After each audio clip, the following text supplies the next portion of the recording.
Pemirsa, pendakwa kondang Abdul Somad dijaga ketat aparat TNI dan Polri saat berdakwa di Bandar Lampung Jumat kemarin. Pengawalan ketat aparat terhadap Somad untuk mencegah terjadinya kembali insiden penyerangan ulama seperti yang terjadi pada Syekh Ali Jaber.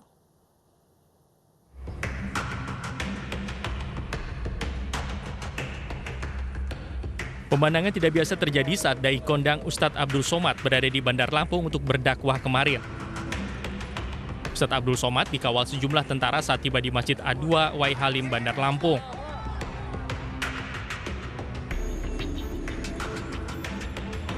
Tidak hanya dalam perjalanan, saat memberikan tausiah di atas podium, Ustadz Abdul Somad dikelilingi anggota TNI dari awal ceramah hingga akhir. Demikian pula panitia berjaga-jaga di sekelilingnya. Seperti biasanya, ceramah Ustadz Abdul Somad selalu dipadati jemaah dari berbagai kota. Dalam ceramahnya, Ustadz yang biasa disapa UAS ini mengajak jemaah untuk memperbanyak doa dan salawat kepada Nabi Muhammad SAW. Ustadz, wawancara sebentar Ustadz. Tanggapannya Pak Ustadz datang ke Lampung Ustadz. Lampung mantap. Mantap Ustadz. Ada kekhawatiran nggak Pak Ustadz datang ke Lampung Ustadz? Nggak ada, lancar aja Pak Ustadz ya. Selamat jalan Pak Ustadz. Siap Pak Ustadz. Pengawalan ketat terhadap ulama untuk mencegah insiden penyerangan yang dialami Syekh Ali Jaber saat berdakwah di Lampung beberapa waktu lalu. Dalam penyerangan ini, Syekh Ali Jaber menderita luka tusuk di lengan. Sementara pelakunya sudah mendekam di dalam tahanan dan masih menjalani proses hukum. Dari Bandar Lampung, Andreas Afandi, iNews melaporkan.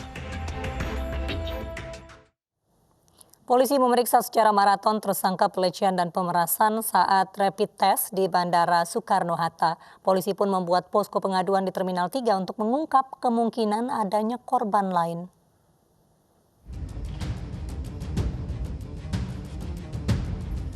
Polisi terus memeriksa tersangka pelecehan dan pemerasan saat rapid test di Bandara Soekarno-Hatta, Tangerang, Banten. Dari pemeriksaan diketahui, tersangka memeras korban karena menginginkan uang lebih. Tersangka juga mengaku baru melakukan tindakan pemerasan dan pelecehan 1 kali. Untuk memastikan keterangan pelaku, polisi membuka posko pengaduan di Terminal 3 Bandara Soekarno-Hatta. Polisi juga masih menunggu keterangan resmi dari Ikatan Dokter Indonesia terkait dengan uji kompetensi tersangka sebagai dokter. Yang bersangkutan ini merupakan seseorang yang kuliah Fakultas Kedokteran pada tahun 2015. Yang bersangkutan sudah menyelesaikan perkuliahannya, namun belum istilahnya dalam dunia kedokteran uji kompetensi kedokterannya belum, sehingga dia belum layak untuk menyandang gelar dokter. Namun lebih lanjut, Polresta Bandar Soekarno akan berkoordinasi dengan Ikatan Dokter Indonesia atau IDI tentang status yang bersangkutan. Polisi akan menjerat pelaku dengan pasal berlapis, yakni pasal pencabulan, pasal tentang penipuan, dan atau pasal pemerasan dengan ancaman hukuman maksimal 9 tahun penjara. Dari Tangerang, Banten, Hasnugara, iNews melaporkan. Adalah kemarin itu membuang handphone saya, tadinya Sebelumnya, tersangka pemerasan dan pelecehan seksual bermodus manipulasi hasil rapid test ditangkap di sebuah rumah kos di Balige, Kabupaten Toba, Sumatera Utara pada Jumat pagi. Tersangka dibawa ke Polresta Bandara Soekarno-Hatta untuk diperiksa. Ia dijemput dengan pengawalan ketat setibanya di Terminal 2 Bandara Soekarno-Hatta. Kasat Reskrim Polresta Bandara Soekarno-Hatta, Kompol Alexander Yuriko mengatakan, tersangka dijerat dengan pasal berlapis, yakni tindak pidana pelecehan dan pemerasan. 25 September 2020, sekali lagi berkat bantuan dari masyarakat dan doa dari masyarakat, kita berhasil mengamankan tersangka atas dugaan tindak pidana pelecehan, tindak pidana penipuan, dan tindak pidana pemerasan yang saya yakin masyarakat sudah tahu karena viralnya berita ini. Tersangka EY, tersangka kami amankan di daerah Balige, Kabupaten Toba Samosir, Provinsi Sumatera Utara. Sekarang yang bersangkutan atau tersangka akan kami bawa ke kantor Mapolresta Polres Kota Bandara Soekarno-Hatta untuk penyidik ambil keterangan. Semoga. Sebelumnya, oknum petugas medis ini ditetapkan sebagai tersangka dalam kasus dugaan pelecehan dan pemerasan penumpang pesawat di Bandara Soekarno-Hatta 22 September lalu. Dari hasil penyelidikan, tersangka terbukti memeras korban. Dari Tangerang, Banten, Hasnugara, iNews melaporkan. Polisi mengungkap sejumlah fakta baru dalam kasus klinik aborsi ilegal di Jalan Percetakan Negara, Jakarta Pusat. 3 fakta baru terungkap dalam rekonstruksi kasus yang diikuti 10 tersangka Jumat kemarin.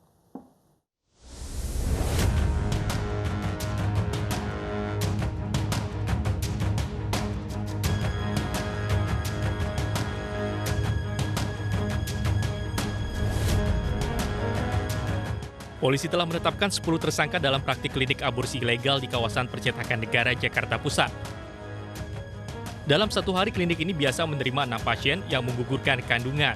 Beroperasi sejak 2017, pihak klinik telah menggugurkan 32.000 janin. Setelah rekonstruksi kasus praktik aborsi ilegal, terungkap 3 fakta baru, yaitu lokasi yang digunakan dalam praktik aborsi tidak memiliki izin dalam hal kesehatan. Fakta kedua, website yang digunakan klinik aborsi dibuat oleh oknum calo. Dan fakta ketiga, pembagian hasil aborsi bervariasi, namun calo yang paling diuntungkan karena meraup 50% keuntungan dari setiap aborsi. Di klinik aborsi ilegal ini, para penyedia jasa aborsi bekerja sama dengan calo pencari calon ibu yang akan menggugurkan janinnya. Mereka memanfaatkan teknologi menawarkan jasa aborsi ilegal melalui website. 4 peran tersangka ini kita juga klasterkan menjadi 4. Sudah saya jelaskan. Yang pertama, tersangka LA ini merupakan inisiator dan pemilik lokasi. Kemudian klaster kedua, perannya adalah tim medis, yaitu Dr. Deka dan dibantu oleh 2 asisten dokter lainnya. Dan yang ketiga, tim yang membantu mulai dari penjemputan, kasir, registrasi, dan seterusnya. Dan peran terakhir adalah si ibu janin itu sendiri, tersangka RS. Atas perbuatannya, para tersangka terancam hukuman maksimal 10 tahun penjara dan denda maksimal 1 miliar rupiah. Dari Jakarta, Louis Ayu, Herdiansyah, dan Maria Oba, iNews melaporkan. Praktek aborsi ilegal di Jakarta tak pernah hilang. Hukuman terlalu ringan dianggap menjadi penyebab para pelaku tak pikir panjang. Desakan agar polisi menjerat para pelaku dengan pasal berlapis pun menguat agar muncul efek jera.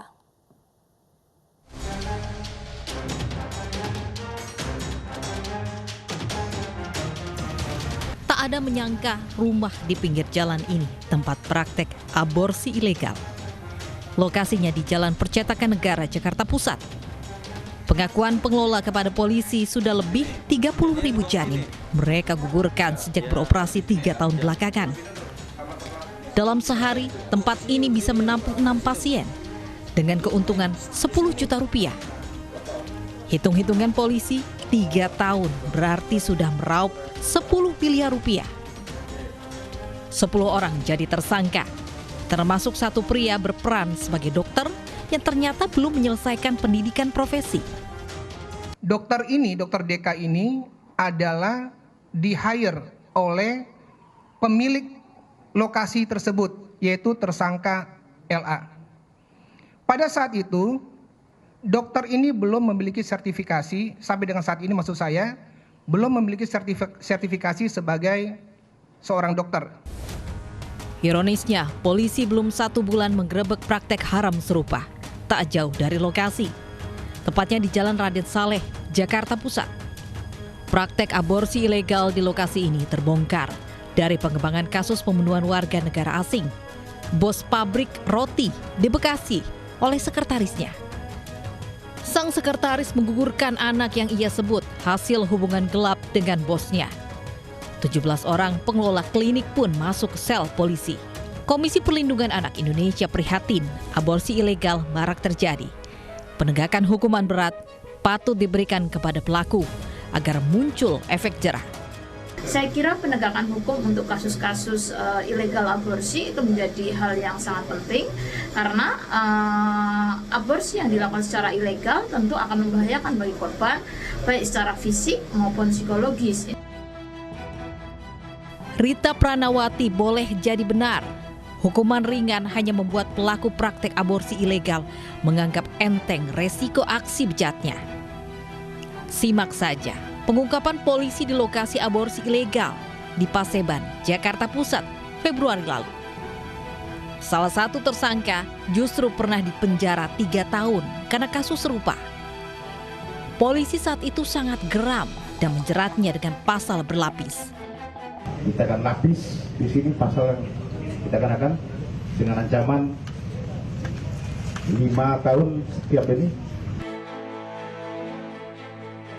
Psikolog forensik Reza Indragiri menganggap penegakan hukum kerap diskriminatif terhadap pelaku. Pembunuhan terhadap anak sudah lahir dengan anak belum lahir. Padahal keduanya sama-sama sudah bernyawa. Karenanya, ia menganggap jerat hukuman harus diberikan dengan pasal pembunuhan berencana. Berarti kita mengkhianati terhadap prinsip perlindungan anak itu sendiri. Karena itulah, dalam sekian banyak kasus aborsi ilegal, dalam sekian banyak kasus pembunuhan terhadap anak-anak yang dilakukan secara terencana ketika anak-anak itu belum dilahirkan, kepada pihak kepolisian saya selalu merekomendasikan penggunaan pasal-pasal pembunuhan berencana. Menjerat pelaku aborsi ilegal dengan pasal pembunuhan berencana memang sulit, lantaran kasus aborsi diatur khusus undang-undang. Tapi Reza Indragiri menganggap hukumannya terlalu ringan, maka perlu direvisi agar pelaku benar-benar berpikir ulang karena negara melindungi semua anak, entah sudah lahir atau masih dalam kandungan. Gibran Rakabuming Raka, Teguh Prakosa, dan Bagio Wahyono Efek Suparjo menandatangani Fakta Integritas Pasangan Calon dan Deklarasi Kampanye Damai. Kami hadirkan informasinya di iNews Malam, usai jeda berikut.